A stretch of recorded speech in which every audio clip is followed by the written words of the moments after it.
principle for thinking like the maestro is sensazione.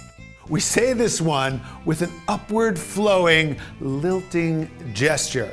Say it with me, make the gesture. Sensazione. Molto bene. Fantastico. Sensazione is the continual refinement of the senses, especially sight, as the means to enliven experience. This exquisite angel, painted by the young Leonardo, is our perfect symbol for sensazione.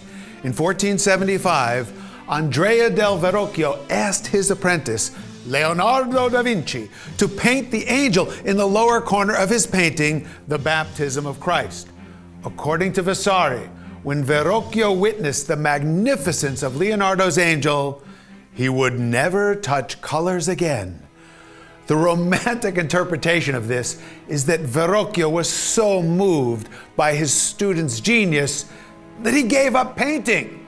But the more realistic interpretation is that he realized that he could now delegate the painting department to the young Leonardo so that he could concentrate on the more profitable practice of sculpture. Nevertheless, if we consider the other angel, the one with arms folded, the one not executed by Leonardo, well, he looks like a bored choir boy. But look at Leonardo's angel.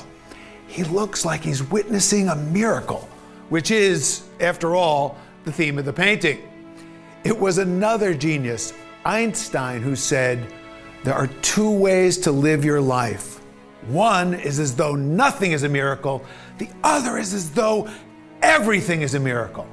Our exploration of sensazione will sharpen your senses so you can appreciate the miracle of life every day.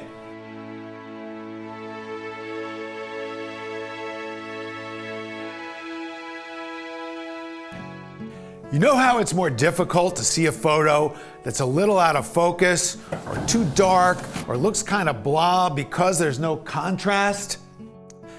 And isn't it amazing how working on it a little with a photo editing app can improve what you're seeing and how differently the photo can impact you?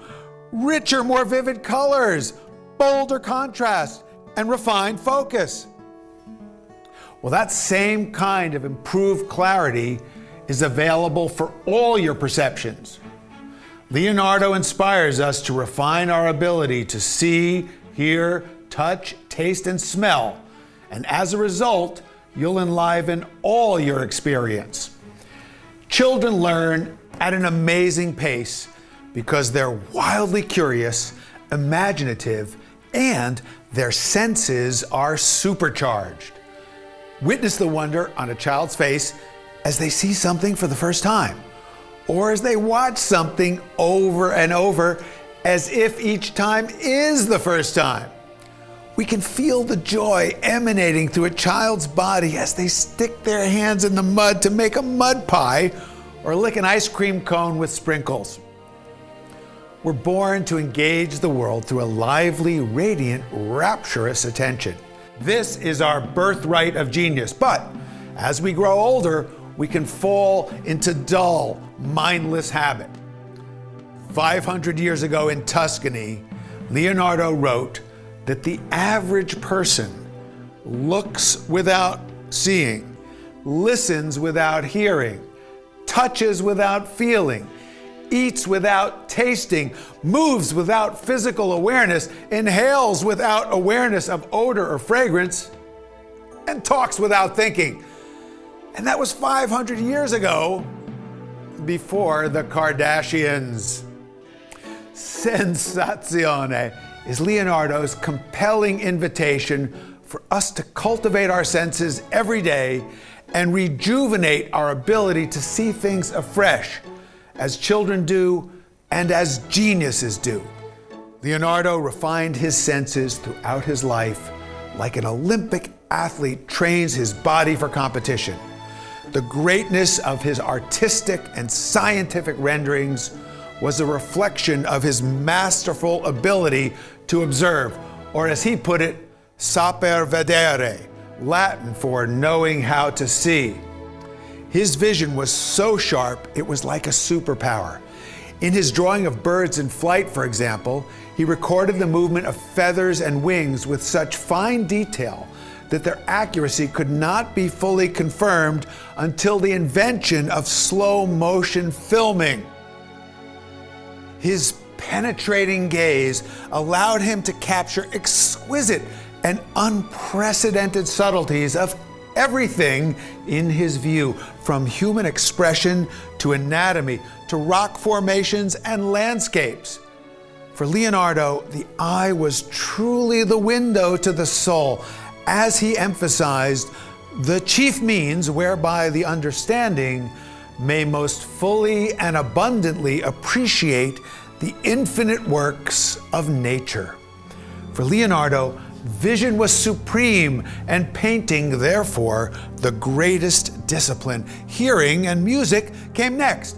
He wrote, "Music may be called the sister of paintings, for she is dependent upon hearing, the sense which comes second. Painting excels and ranks higher than music because it does not fade away as soon as it is born."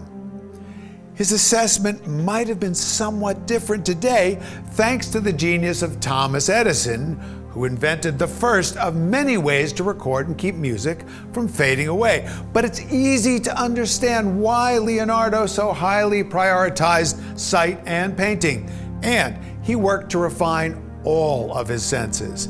Among his many extraordinary abilities, Leonardo was a brilliant musician.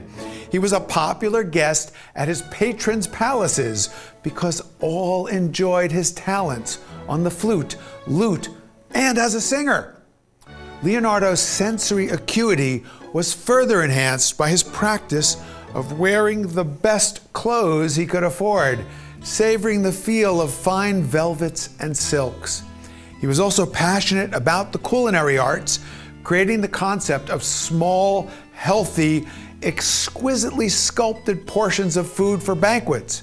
He developed dishes, created menus, and invented new tools to cook, prepare, and carve food into petite, delicious works of art.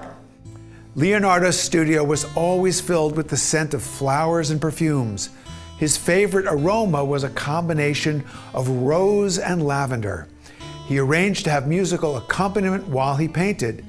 His studio environment was carefully set up to inspire all of the senses for what he considered spiritual and creative nourishment.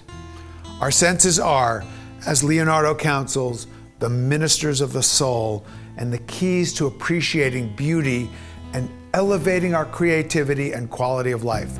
Let's consider how this principle applies in our lives now, and then explore how to make the most of it.